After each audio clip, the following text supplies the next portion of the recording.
This is Gill again from the Gill and Zach Survival Channel. Today I'm going to be showing you how to make a gill net. In every one of our bug out bags, or most of us, have a fishing kit. And when we're in a survival situation, we know we have to be by a water source, preferably a moving water source. So with your fishing kit, that's great, but to catch a fish, you've got to be out there and actually be fishing. With a gill net, if I'm by a stream or a small river, I can put that in the water overnight as I sleep, and when I wake up in the morning, I could have maybe more fish than I need, maybe none, but it makes my chances a lot better at getting food. So, I mean, our bug out bags are set up for, 3 days of survival, but at the same time, if it really got bad, 3 days isn't going to cut it. It's going to be a lot longer, and you're going to need to have all the little things you need to be able to survive. So I'm going to show you how to make a gill net, and hopefully you'll be able to see good enough. It's not the best background. What we're going to be using for our gill net is this braided nylon line. I paid $6 for this. It's an 800-foot roll, very strong, won't rot, stuff like that. And what I'm going to do is you want to have a double line. So I have a nail over here, and what I'm going to do is hook this around like so. Unravel this, and for myself here, I want it to be about 7 feet long to start with here. I want my gill net to be about 8 feet in length, maybe 8 to 10 feet, and for up and down, I want it to be about 5 feet. We're going to cut that. I want to keep it doubled like this, so I don't have to do it later. Pull it off the nail, and then keep this loop open. And I tied a string over here just because the background is better, just so I can show this knot, because you're going to be doing it so many times. It's real simple. Here's your loop. Pull your loop back around. Take the other double strand you have right here. Simply pull it through that middle, and then cinch it up tight. Just like that. You can easily loosen it to move it back and forth. That's what we want for our starter knot. And now I'll take and transfer this over to the actual gill net. So now you know how to do that knot, so what we're just going to do is just go ahead and put it on to your top line. Now I used a different color. This is a red, it's an actual baling twine. It's a plastic twine, it's not the actual twine, but the stuff is indestructible. But the reason I did that, I'm going to do it on the bottom too, and you can use the same nylon cord on the top, but for me, I can just see this thing all packed into a little container, and then when I have to use it, me trying to figure out which way is up and which way is down, well, this way I'll know the red is the top and the bottom. And I'm doing this about 2.5 inches apart, and I actually researched this, because what they have to do is the fish has to get their head in there and their gills come out and they get stuck. So the fish we have up here, we have northerns, we have walleyes, we have bass, some places steelhead, some lake, stream trout and lake trout.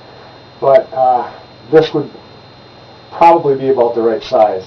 So I'm just going to continue to do this along the whole entire way until I got about 8 or 10 feet, and then I'll come back and we'll do I'm just continuing along here, getting these all tied in. And I just wanted to go over a couple things. When you buy these at a store, or wherever you get them, sometimes they'll have floats that are on here to keep this on top of the water. For the situation that I'm thinking of using this in, going across a stream or a small river, I'm not going to want that. I don't want the extra bulk in my pack, anything like that. I'm going to want to just tie this on each side of the crick to a tree by adding more cordage onto the end of what I already have. And then for the bottom, they come with weights. I don't want the extra weight. So what then I'm going to do is I can weight it to a rock, to a stick, anything, just to hold it down. So. And I realize that in this state, and probably most states, gill net is highly illegal, but so would be shooting a deer out of season, or fishing out of season, or trapping a rabbit out of season. And if the crap does hit the fan, I'm really not going to care about that. All of the up and downs are tied now. The next step will be the cross ties. This part here, this too isn't that hard. We've got our lines coming down.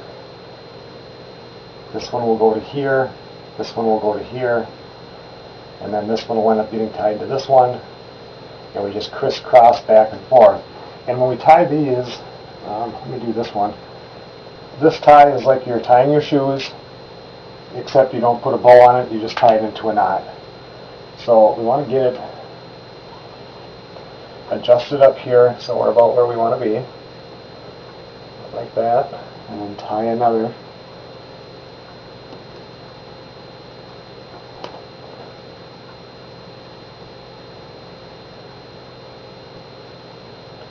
Get a nice little knot there. And then from here, this one then crosses over here. We do the same thing.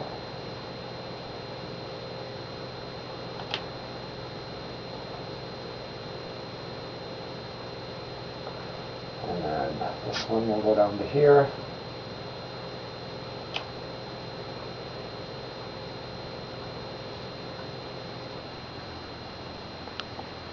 Here's just a close-up so you can see it better.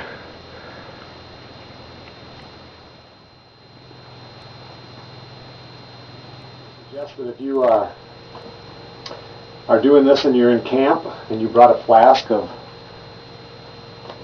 an adult beverage for medicinal purposes only, doing this would be a good medicinal purpose.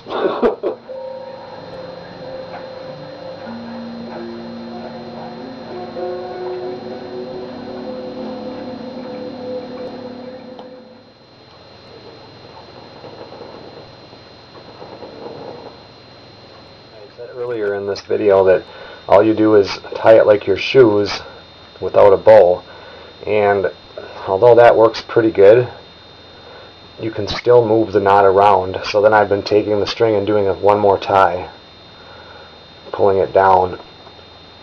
And that project is finished.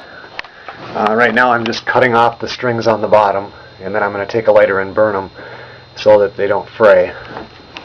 Other than that, that was a really tedious job.